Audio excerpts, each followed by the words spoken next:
My name is Natalie Turner, 32, and I never thought I'd wake up to my sister Victoria standing over me with electric clippers in her hand and a twisted smile on her face.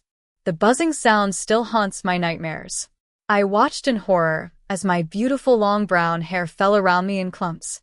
She wanted to humiliate me in court the next day, but what Victoria didn't know was who would be sitting on the judge's bench. Before I share my story of family betrayal and unexpected justice, take a moment to like and subscribe. Before I dive into this painful experience, I'd love to know where you're watching from. Drop your location in the comments, hit that like button, and subscribe to join our community of survivors who've overcome family betrayal. Your support means everything as we navigate these difficult stories together.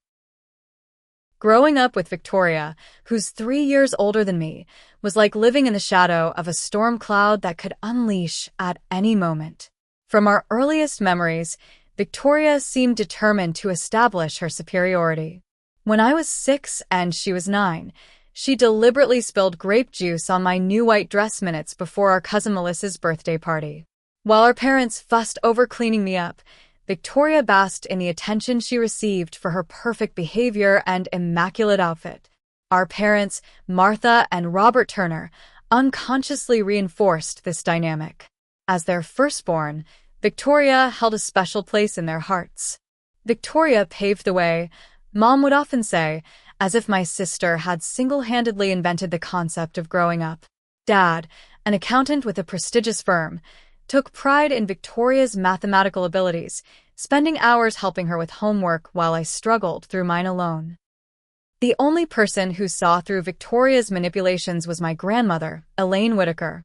Grandma Elaine lived 3 blocks from our suburban Chicago home, and her house became my sanctuary. Unlike my parents, she noticed how Victoria would accidentally break my science projects the night before they were due or delete my college application essays from the family computer. Some people need to dim others' light to make their own shine brighter, Grandma would tell me while teaching me to bake her famous apple cinnamon muffins. Your job is to keep shining anyway. High school intensified Victoria's competitive nature. When I was nominated for prom queen during my junior year, I discovered my carefully selected dress shredded in my closet the morning of the dance. Victoria claimed our dog Spencer must have done it, though Spencer had never damaged clothing before. My date, Connor Phillips, waited downstairs while I sobbed in my room. Grandma Elaine saved the day, arriving with a vintage dress from her closet that fit me perfectly. Despite Victoria's sabotage attempts, I managed to graduate with honors and earn a scholarship to study architectural engineering. College became my escape. My roommate, Olivia Parker, quickly became the sister I wished I'd had. She witnessed firsthand Victoria's tactics when my sister visited campus and somehow managed to take credit for the dormitory garden design I'd created for a class project. Your sister literally just told the dean that she guided you through the design process, Olivia fumed after the encounter. She's never even taken an architecture class. After graduation, I secured a position at Meridian Designs, a mid-sized architectural firm specializing in sustainable buildings.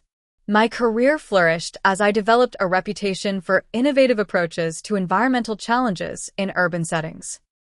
Meanwhile, Victoria bounced between jobs, never quite finding her niche, but always claiming she left positions because they failed to recognize her potential. When I won the Regional Architectural Innovation Award for Community Center Design, Victoria showed up at the ceremony uninvited. She introduced herself to my colleagues as my mentor and subtly suggested my success stemmed from her guidance. My boss, Rebecca Sanders, later asked if Victoria had architectural experience I hadn't mentioned on my resume. Throughout these years, Grandma Elaine remained my steadfast supporter. When she was diagnosed with stage 4 pancreatic cancer 5 years ago, I took a leave of absence to help care for her. Victoria visited occasionally, always when other family members were present, putting on dramatic displays of grief before leaving early for important meetings. During those final months, Grandma and I grew even closer.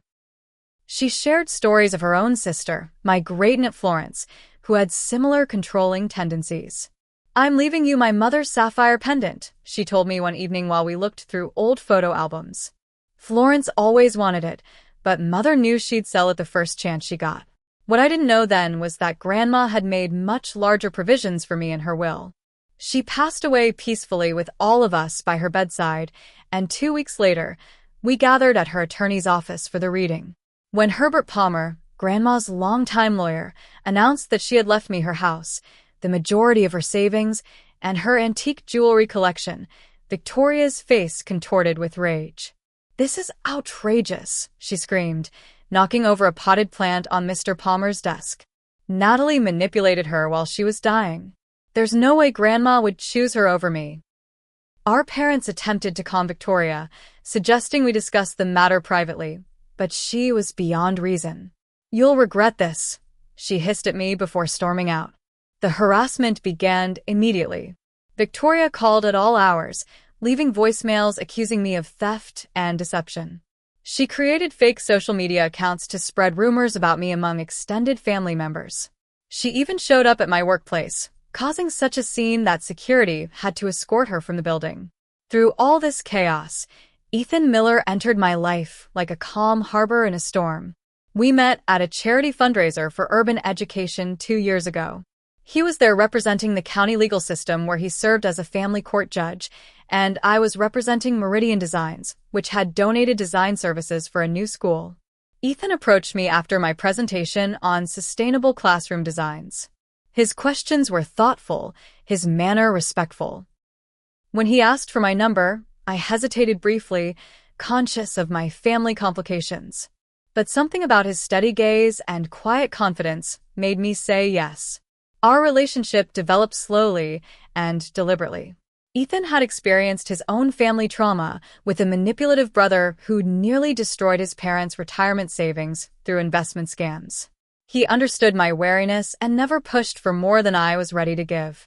6 months ago, during a weekend trip to Lake Michigan, Ethan proposed as we watched the sunrise over the water. The vintage emerald ring had belonged to his grandmother.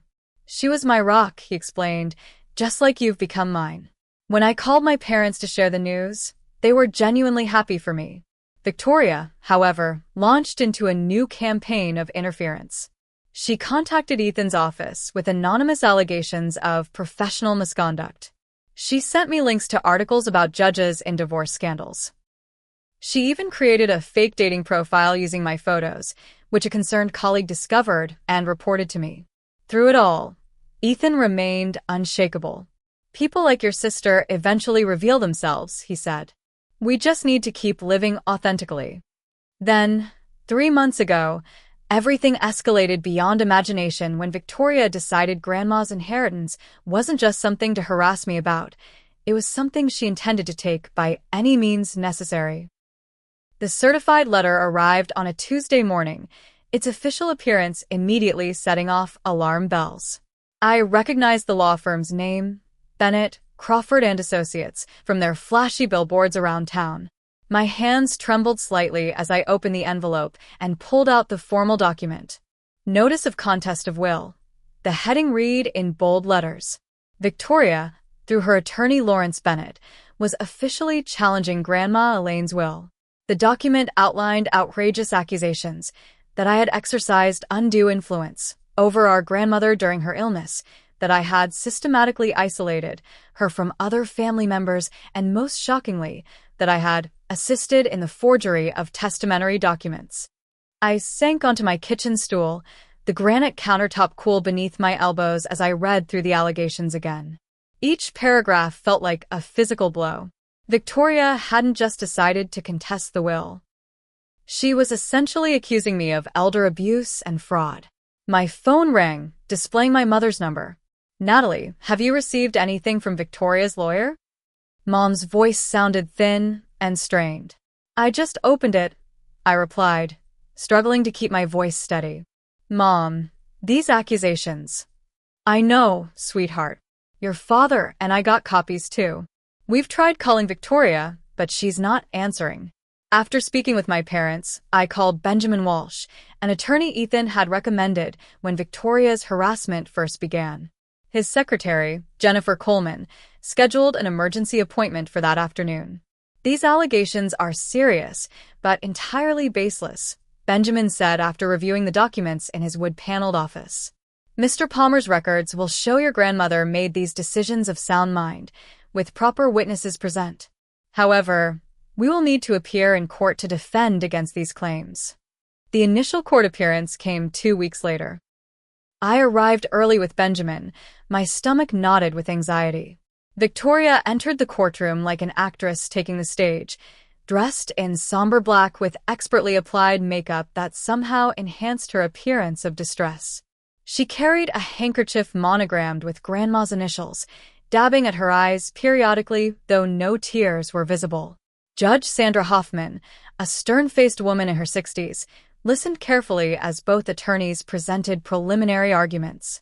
Lawrence Bennett portrayed Victoria as a devoted granddaughter cruelly disinherited due to my manipulation. Benjamin countered with documented evidence of Grandma's consistent statements about her intentions, including notes from her doctor confirming her mental clarity until the end. I'll review these materials and we'll reconvene for final arguments next Thursday, Judge Hoffman announced, tapping her gavel lightly. Until then, I expect both parties to maintain appropriate distance and conduct. Victoria ignored this directive completely. The very next day, I discovered all 4 tires on my car had been slashed. Though I couldn't prove Victoria was responsible, the timing was suspicious. Anonymous calls began coming to my office, forcing me to change my work number. A social media campaign appeared, suggesting I had elder abuse tendencies that my colleagues and clients should be aware of. After someone attempted to break into my apartment, leaving deep scratches around the door lock, Ethan insisted I install a comprehensive security system. I don't care if it seems excessive, he said as the technician from Secure Home Systems mounted cameras at my entry points. Your safety isn't negotiable. What none of us realized was that Victoria still possessed a spare key from years earlier, when she had briefly stayed with me during supposed apartment renovation. The new security system monitored the doors and windows but couldn't prevent someone with a key from entering. The night before the final hearing, I went to bed early, exhausted from preparing documentation with Benjamin and emotionally drained from the ongoing stress. The security system was armed, my phone was charging on my nightstand, and Ethan had texted to wish me good luck from his night court session. The buzzing sound penetrated my dreams first, a persistent mechanical whirring that gradually pulled me from sleep. As consciousness returned, I felt a strange tugging sensation against my scalp and opened my eyes to see Victoria looming over me, her face illuminated by the streetlight filtering through my bedroom window. "What are you?" I began, but the words died in my throat as I registered the electric clippers in her hand and felt something light fall across my face. Hair. My hair. I jerked upward, my hand flying to my head where I encountered patches of stubble interspersed with the long brown locks I'd been growing for years. Victoria stepped back, a satisfied smile twisting her features into something unrecognizable. "Let's see how confident you'll be tomorrow," she said, her voice eerily calm. "Who will believe anything you say when you look like you're having a mental breakdown?" I lunged for the clippers, but Victoria anticipated my move. She shoved me backward, my head hitting the headboard with a crack that sent stars shooting across my vision. I cried out in pain, but Victoria merely continued her methodical destruction, moving the clippers across my scalp in uneven swaths. "Stop it," I screamed, scrambling to escape, but she had positioned herself to block my exit from the bed. When I tried to push past her, she grabbed my wrist, twisting until I yelped in pain. The clippers nicked my scalp in several places during the struggle, leaving stinging cuts that began to bleed. "You took what was mine," Victoria hissed, her spittle landing on my face as she pinned me down with surprising strength. "Grandma was confused and you took advantage. Everyone will see that tomorrow." The assault lasted perhaps 5 minutes, but it felt like hours. When Victoria finally finished, she tossed the clippers onto the bed beside me. "Good luck explaining this to the judge," she said, surveying her handiwork with satisfaction before walking calmly out of my bedroom. I heard my front door close as she left, still using her key to lock it behind her as if she'd just paid a normal visit. Only then did I allow myself to break down, sliding to the floor amid clumps of my shorn hair, blood from the cuts trickling down my temples as I sobbed uncontrollably. The bathroom mirror revealed the full extent of Victoria's assault. My once shoulder-length brown hair had been reduced to a patchy, uneven mess. Some areas were cut to the scalp, others left an inch or two long, creating a grotesque, haphazard pattern. Small cuts dotted my head where the clippers had caught my skin, some still seeping blood. I stood under the shower, watching the water swirl with red and brown as it carried away the remnants of my hair and blood. The hot water stung the cuts, but the physical pain was nothing compared to the emotional trauma. Each time I accidentally touched my head, a fresh wave of shock and violation washed over me. At 3 a.m., with shaking hands, I called Olivia. Despite the hour, she answered on the third ring. Net. What's wrong? Her voice was thick with sleep, but immediately concerned. Victoria. I managed before my voice broke. She broke in.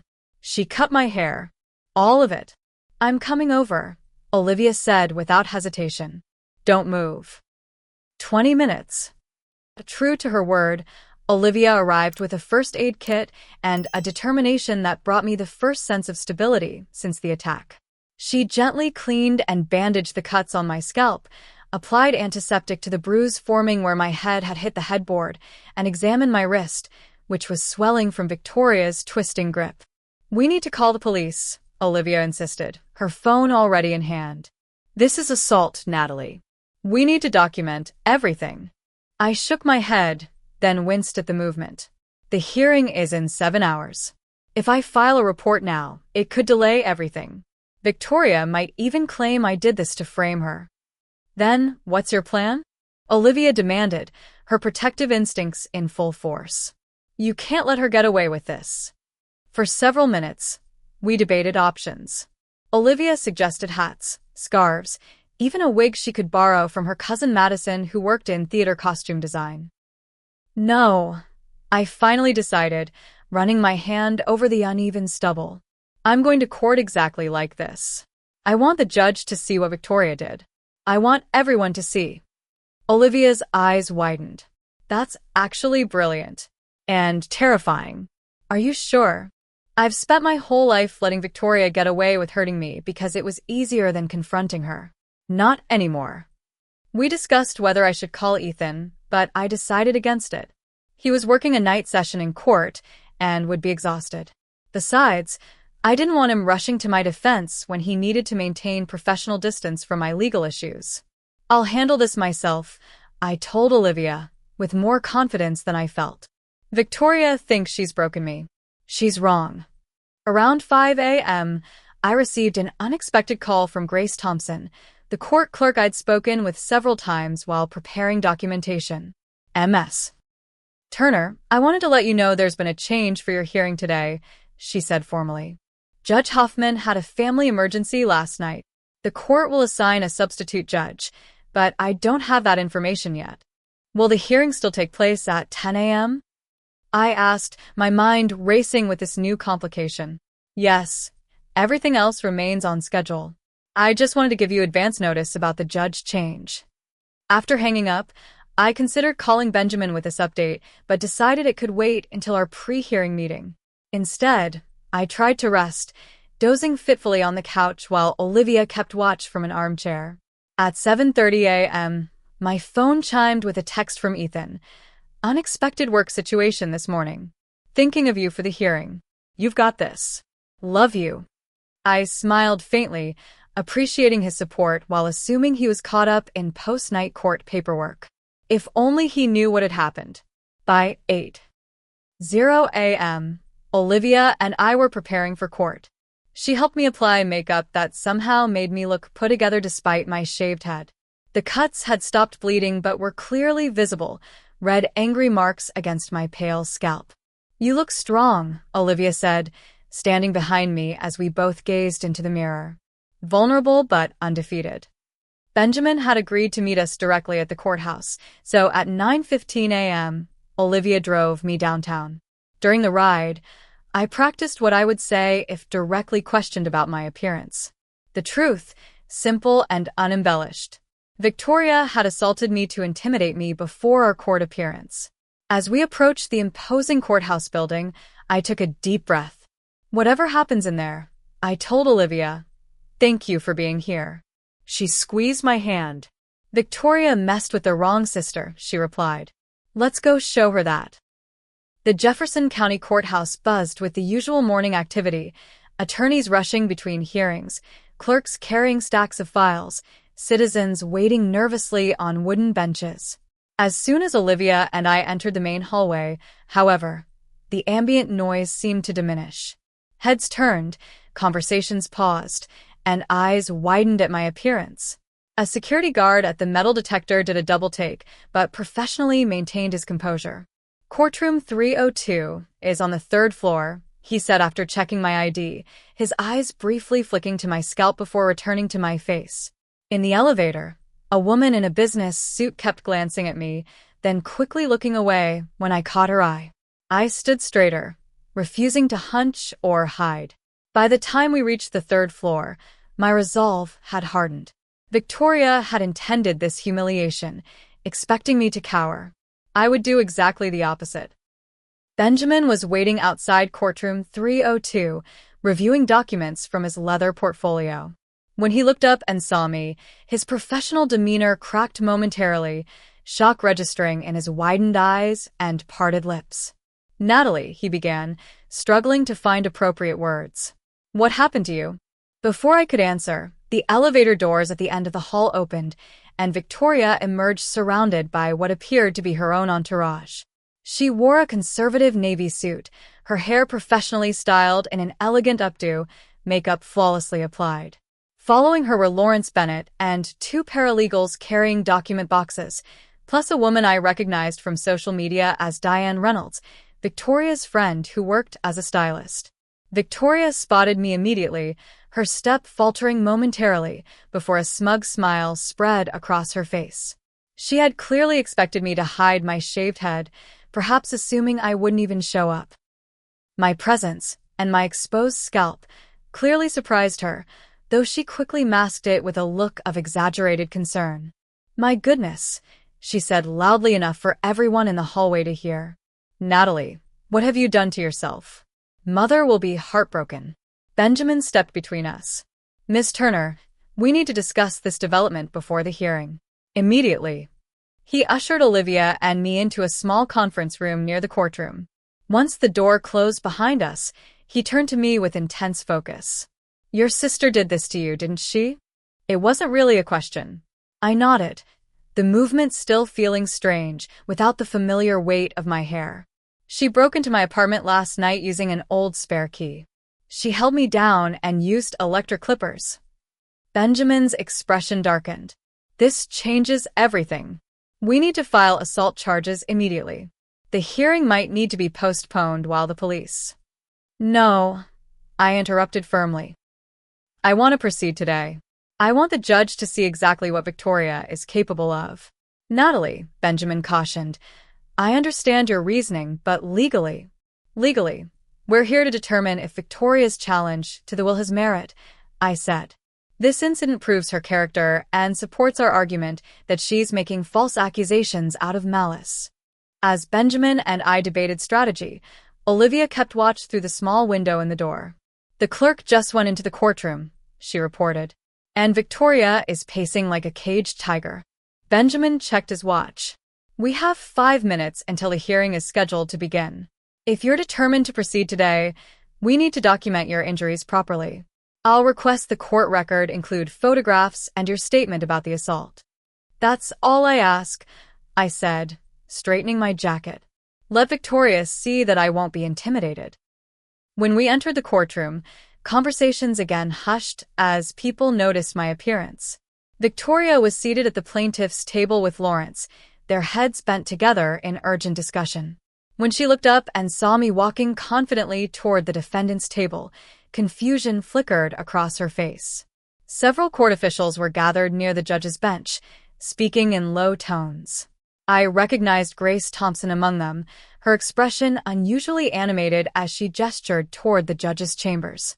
Victoria, apparently unable to contain herself, stood, and addressed the nearly full courtroom. "I'd like everyone to know that my sister's mental state has clearly deteriorated," she announced, gesturing toward my head. "This kind of self-harm demonstrates exactly why my grandmother's will should be invalidated." Benjamin immediately approached the court clerk. "Miss Thompson, we need to address this slanderous behavior before the judge arrives." Grace nodded briskly. "The judge will be entering momentarily. Please take your seats." As we returned to our table, I felt a momentary wave of doubt. What if the substitute judge dismissed my appearance as irrelevant to the case? What if Victoria's theatrical performance swayed the court's opinion? The weight of the situation pressed down on me, and I briefly considered that I should have covered my head after all. "All rise," Grace called out suddenly, her voice carrying through the courtroom. "The honorable judge presiding in the matter of Turner versus Turner." Everyone stood as the door to the judge's chambers opened. I kept my eyes forward, bracing myself to face whichever unknown judge had been assigned to our case. Then I heard Victoria's audible gasp. I turned slightly to see all color draining from her face, her hand gripping the edge of the table for support as she stared in disbelief at the figure approaching the bench. Walking toward the judge's seat, dressed in full judicial robes, was Ethan. Ethan's face remained perfectly composed as he ascended to the bench, though I caught the briefest flicker of his eyes toward my shaved head.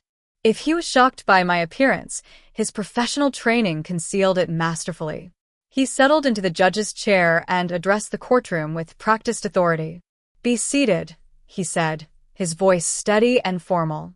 "I am Judge Ethan Miller, assigned to this case due to Judge Huffman's family emergency." Victoria swayed slightly, her knuckles white where she gripped the table. Lawrence Bennett immediately rose to his feet, his expression a mixture of confusion and calculation. "Your Honor, may we approach the bench for a conference?" he requested, his voice carefully controlled. "You may," Ethan replied, gesturing for both attorneys to come forward. As Benjamin and Lawrence approached, I watched Victoria sink into her chair, her eyes darting frantically around the courtroom as if seeking an escape route. The stylist friend, Diane, leaned forward to whisper something in Victoria's ear, but Victoria shook her head sharply, causing Diane to retreat. At the bench, I could see Ethan speaking quietly but firmly to the attorneys. Benjamin's posture remained steady while Lawrence seemed to be arguing more intensely, his hands gesturing emphatically. After several minutes, both attorneys returned to their respective tables. "For the record," Ethan announced to the courtroom, "I wish to acknowledge that I have a personal relationship with one of the parties in this case. Under normal circumstances, I would recuse myself immediately. However, due to the emergency nature of this assignment and certain developments that appear to require immediate court attention, I will preside over preliminary matters before determining whether recusal is necessary." Lawrence leaned toward Victoria, whispering urgently in her ear. She shook her head vehemently, her earlier confidence now replaced by visible panic. "Before we proceed with the scheduled hearing," Ethan continued, "I must address an apparent assault that has occurred." He looked directly at me. "Miss Turner, the court cannot ignore your physical condition. Can you explain what has happened to you?" I stood, my legs steadier than I expected. "Your Honor, last night at approximately 11:30 p.m., my sister Victoria Turner entered my apartment using an old spare key. She attacked me while I was sleeping, using electric clippers to forcibly shave my head against my will. When I resisted, she physically restrained me, resulting in cuts to my scalp and bruising to my wrist and head." Murmurs rippled through the courtroom. Victoria half rose from her seat, but Lawrence pulled her back down. "These are serious allegations," Ethan stated. "Mr. Bennett, does your client wish to respond?" Lawrence stood. "Your Honor, these accusations are completely unfounded." "My client categorically denies." "She's lying," Victoria suddenly shouted, jumping to her feet. "Look at her. She did this to herself to gain sympathy. She's always been manipulative, just like she manipulated our grandmother." "Miss Turner," Ethan addressed Victoria sharply, "you will control yourself in this courtroom or be held in contempt." "This is a setup," Victoria continued, her voice rising hysterically. "You're her fiancé. This whole thing is rigged against me." Ethan struck his gavel once, the sharp sound cutting through Victoria's outburst. "Miss Turner, this is your final warning." Lawrence tugged desperately at Victoria's sleeve, but she shook him off. "For the court record," Ethan stated calmly, "I am ordering that photographs be taken of Ms. Natalie Turner's injuries. Court security, please document the visible injuries to Ms. Turner's scalp, head, and wrist." A court officer approached me with a camera, carefully photographing the uneven hair removal, the cuts on my scalp, and the bruising beginning to form on my wrist and near my temple. Additionally, Ethan continued, "I'm requesting medical documentation of these injuries. Ms. Thompson, please arrange for the court medical officer to examine Ms. Turner immediately following this proceeding." Victoria's composure crumbled entirely. "You can't do this," she shrieked. "You're not impartial. This is corruption. Your Honor." Olivia suddenly stood from the gallery.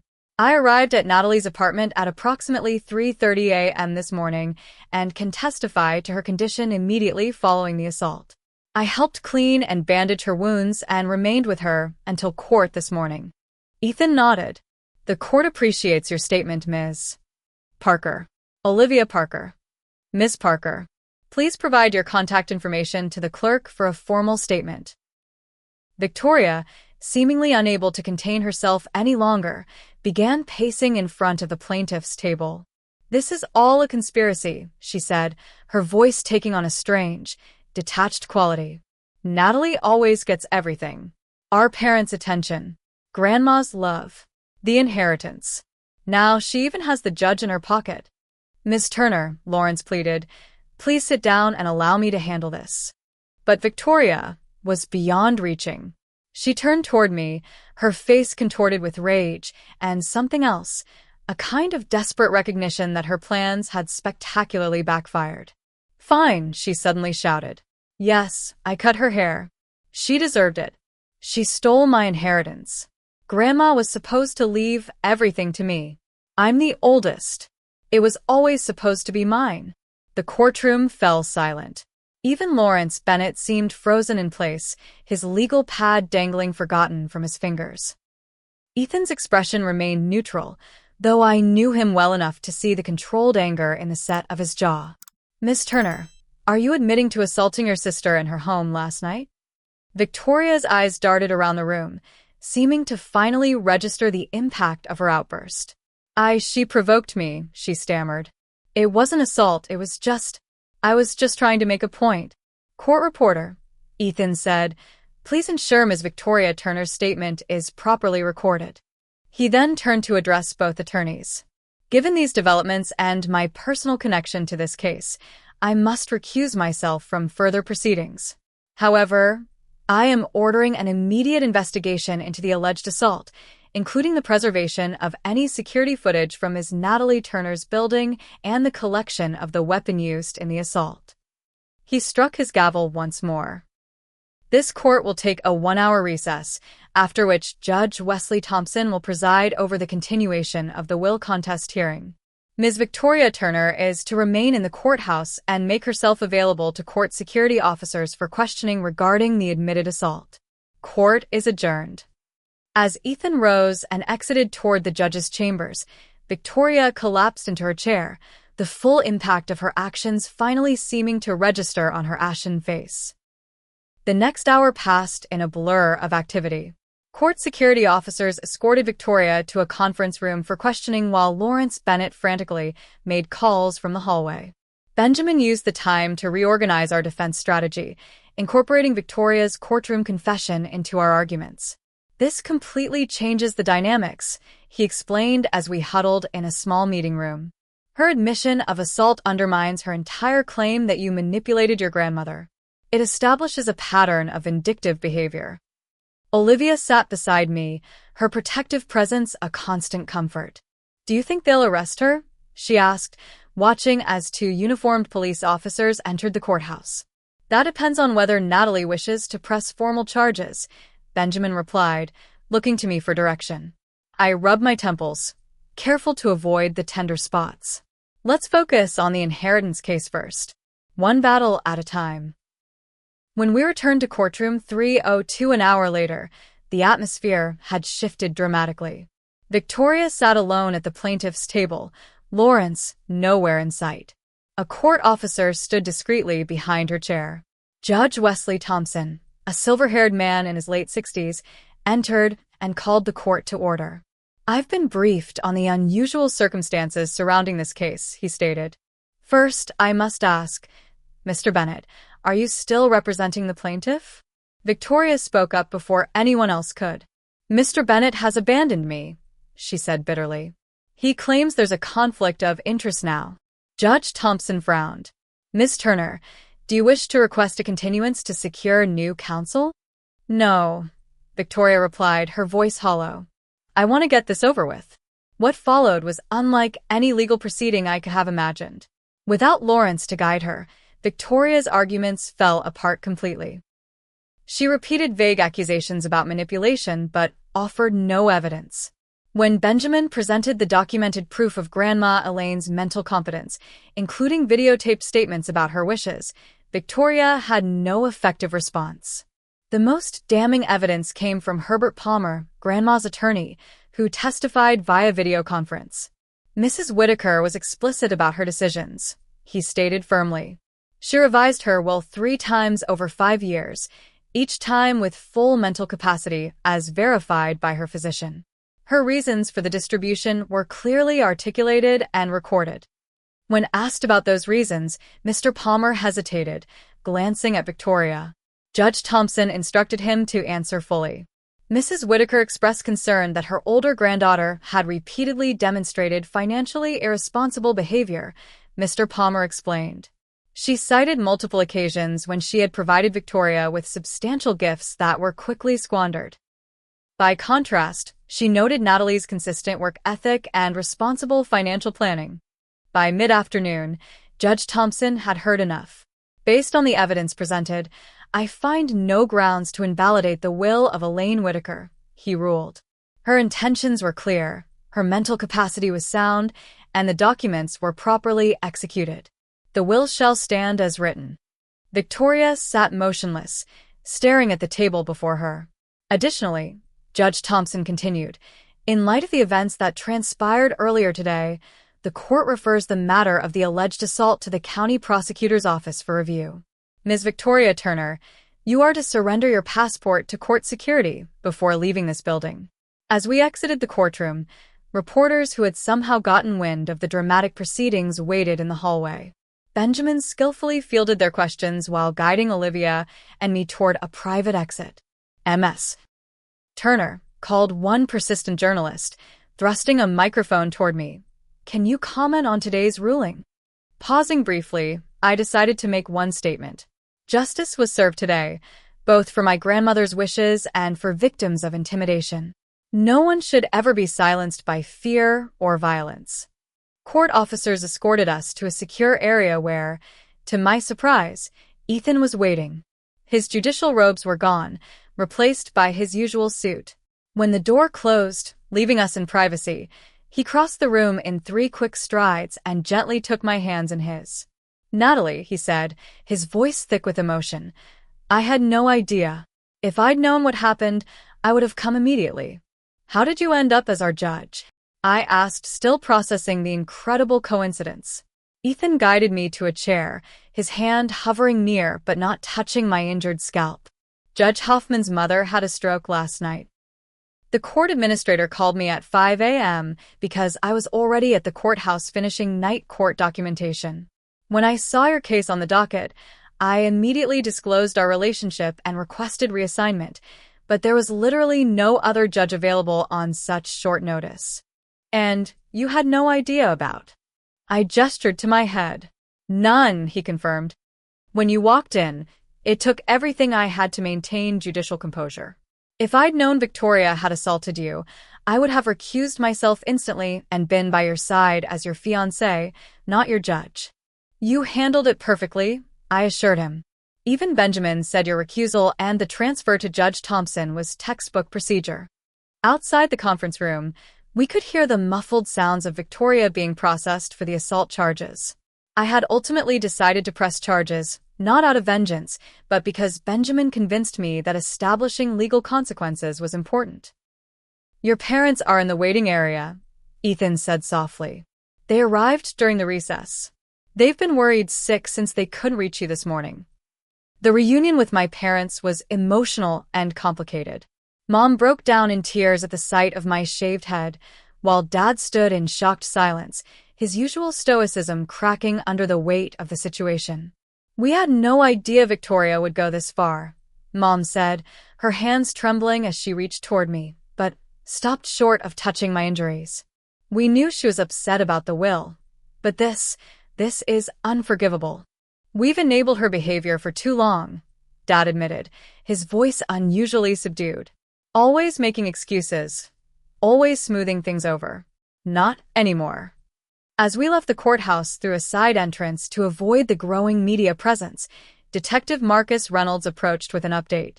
"We've retrieved security footage from your building showing Ms. Victoria Turner entering at 11:22 p.m. and exiting at 11:51 p.m., he informed me. "Officers have also recovered the electric clippers from a dumpster behind her apartment complex. The evidence is substantial." That evening, surrounded by Ethan, Olivia, and my parents in the safety of Ethan's home, I began the process of accepting what had happened. The physical wounds would heal relatively quickly, the cuts were already scabbing over, and the bruises would fade. The emotional trauma would take longer to process. "Your hair will grow back," Mom said gently as she prepared dinner in Ethan's kitchen. "And in the meantime, we'll find some beautiful scarves or hats if you want them." "Actually," Olivia chimed in, "you could totally rock this look. Your bone structure is perfect for it. Once it's evened out, you'd look like a model." For the first time since the attack, I laughed genuinely. Maybe this is the dramatic change I never knew I needed. As we sat down to eat, my phone buzzed with a text from Benjamin. "Victoria released on bail. Restraining order in place. Court date set for assault charges next month. We won on all fronts today." I placed my phone face down on the table, choosing to focus on the supportive people around me rather than the sister who had caused so much pain. The road to healing would be long, but I wouldn't walk it alone. 3 months later, I stood before the mirror in my new condo, examining my reflection with fresh eyes. My hair had grown into a stylish pixie cut that, as Olivia had predicted, actually suited me well. The stylist, Cameron Phillips, had suggested subtle highlights that brought out warmth in my complexion I'd never noticed before. "Ready for lunch?" Ethan called from the living room where he was reviewing case notes. Despite his busy schedule as a judge, he'd made it a priority to be present during my recovery process. "Almost," I replied, running my fingers through my short locks one more time before turning away from the mirror. So much had changed since that horrific night and the dramatic courtroom revelation. Victoria had pleaded guilty to assault charges, accepting a plea deal that included 3 years probation, mandatory therapy, and 200 hours of community service. The restraining order remained in effect, though we had established limited contact through our parents for family matters. Mom and Dad had finally confronted their own role in enabling Victoria's behavior throughout our lives. They'd begun family therapy, both to process their complicated feelings about their daughters and to establish healthier boundaries with Victoria. Our Sunday dinners had resumed, though with a new honesty that sometimes made them uncomfortable but ultimately strengthening. "I was thinking," I said as Ethan and I walked hand in hand toward Riverside Park for our lunch date, "about donating part of Grandma's inheritance to the Domestic Violence Crisis Center." Ethan squeezed my hand supportively. "I think that's a wonderful idea. Your grandmother would approve." Using my architectural skills, I had also volunteered to design a renovation for the center's outdated shelter facilities. The project had given me purpose during the difficult weeks following the assault, and the center's director, Felicia Martinez, had become a friend and mentor. Professionally, I'd received a promotion at Meridian Designs, taking on the role of sustainability director with a team of 4 junior architects under my guidance. The increased responsibility came with challenges, but I approached them with a newfound confidence. Victoria, and I had spoken directly only once since the court case. During a carefully supervised meeting in my parents' living room, she had offered what seemed to be a genuine, if limited, apology. "I still believe Grandma was unfair," she'd said, her hands clasped tightly in her lap, "but what I did to you is wrong. The therapist says I need to acknowledge that." It wasn't perfect, but it was something. A small acknowledgement that her actions had crossed a line that couldn't be uncrossed. According to Mom, Victoria had been diagnosed with narcissistic personality traits and was working through intensive therapy. Whether this would lead to lasting change remained to be seen, but I had made peace with maintaining distance for my own well-being. Our wedding plans had adapted to these new family dynamics. Instead of the large ceremony we'd initially discussed, Ethan and I had decided on an intimate gathering at Grandma Elaine's house, now my house, with only our closest friends and family present. Victoria would not attend, a boundary that even our parents had come to accept as necessary. "Do you ever regret not covering your head that day in court?" Ethan asked as we settled on our favorite bench overlooking the river. It was incredibly brave, but it must have been terrifying. I considered his question carefully. "No," I finally answered. That moment when I walked into the courtroom exposed and vulnerable, but still standing tall. That was when I finally stopped being Victoria's victim. Whatever else happened that day, that feeling was worth it. The aftermath hadn't always been easy. Nightmares about the assault had plagued me for weeks. I'd installed an advanced security system in my new condo that sometimes seemed excessive even to me. And occasionally, I still flinched when someone approached me from behind unexpectedly. But through it all, I discovered a resilience I hadn't known I possessed. Victoria had meant to break me that night, to render me too humiliated to stand up for myself. Instead, she had inadvertently forced me to find a strength that had always existed beneath the surface. As Ethan and I shared our lunch and watched boats drift down the river, I reflected on the profound lesson I'd learned through this painful journey. True beauty and worth come from within. Victoria had tried to destroy my external appearance, thinking it would diminish me. What she didn't understand was that by stripping away that surface layer, she had actually revealed my core strength. "I have something for you," Ethan said, reaching into his jacket pocket.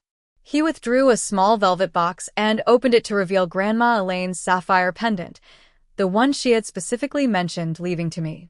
"I had it reset on a new chain," he explained as he fastened it around my neck. "Something old, made new again." My fingers traced the smooth blue stone, feeling a connection to Grandma and her wisdom. "Sometimes," I said softly, "we have to lose something to gain everything."